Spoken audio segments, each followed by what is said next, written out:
मैं हिंदी अध्यापिका राजबाला राज international school से आज आपको हिंदी व्याकरण का दूसरा अध्याय वर्ण के बारे में बताने जा रही हूँ।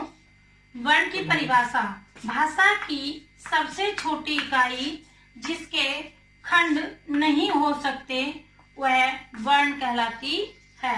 अर्थात वह छोटी से छोटी ध्वनि जिसके और टुकड़े नहीं हो सकते वर्ण कहलाते हैं। क्या कहलाते हैं? वर्ण कहलाते हैं। वर्ण के दो भेद होते हैं। कितने भेद होते हैं?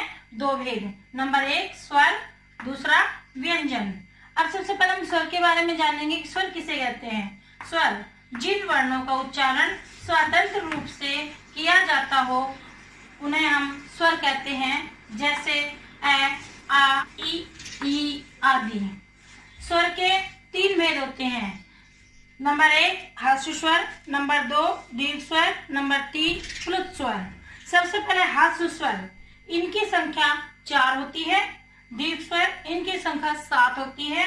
प्लुत स्वर, इसका प्रयोग संस्कृत भाषा में किया जाता है। विस्तार से जानेंगे। ह्रस्व स्वर वे स्वर जिनका उच्चारण करने में हमें कम समय का प्रयोग करना पड़ता हो या कम समय लगता हो, वे ह्रस्व स्वर कहलाते हैं। इनकी संख्या 4 होती है। ए, ई, उ, री।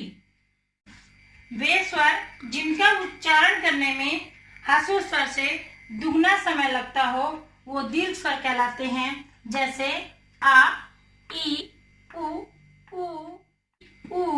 ए, ओ आदि। नंबर 3 प्लुत स्वर।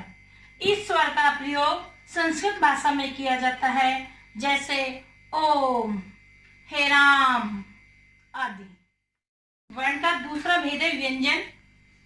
व्यंजन की परिभाषा, स्वरों की सहायता से बोले जाने वाले वर्णों को व्यंजन कहते हैं। अर्थात जिन वर्णों का उच्चारण हमें स्वरों की सहायता से करना पड़े वो व्यंजन कहलाते हैं, जैसे क, ख, च, त आदि। व्यंजन के भेद, व्यंजन के 4 भेद होते हैं। नंबर 1 स्पर्श व्यंजन, इनकी संख्या 25 होती है, जो क वर्ग से प वर्ग तक होते हैं। नंबर 2 अंतस्थ व्यंजन, इनकी संख्या 4 य, र, ल, व होती है। ऊष्म व्यंजन, इनकी संख्या 4 होती है, जो श, स, ह होती है। व्यंजन का चौथा भाग है संयुक्त व्यंजन। 2 व्यंजनों के मेल से बनने वाले व्यंजन संयुक्त व्यंजन कहलाते हैं। संयुक्त व्यंजन की संख्या 4 होती है, छ, त्र, ग, स्र।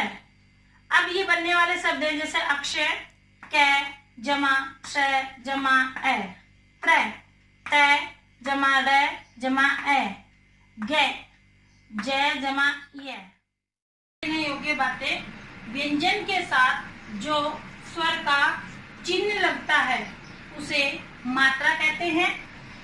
नंबर 2 शब्द में आए वर्णों को अलग अलग करके लिखना वर्ण विच्छेद कहलाता है। जैसे हमारे पास शब्द है अचानक, अब इसका वर्ण विच्छेद करना है हमें, तो ए जमा च जमा आ जमा न जमा ए जमा क जमा ए। तो ये हमारे पास एक शब्द था अचानक, इसका वर्ण विच्छेद इस तरीके से होगा। वर्ण विच्छेद कहलाता है जब शब्द में, किसी भी शब्द में वर्णों को अलग अलग करके लिखा जाता है। तो प्यारे बच्चों, आज हमने सीखा कि वर्ण किसे कहते हैं, वर्ण के कितने भेद होते हैं, उनके भेदों के कितने भेद होते हैं और उनकी संख्या कितनी होती है।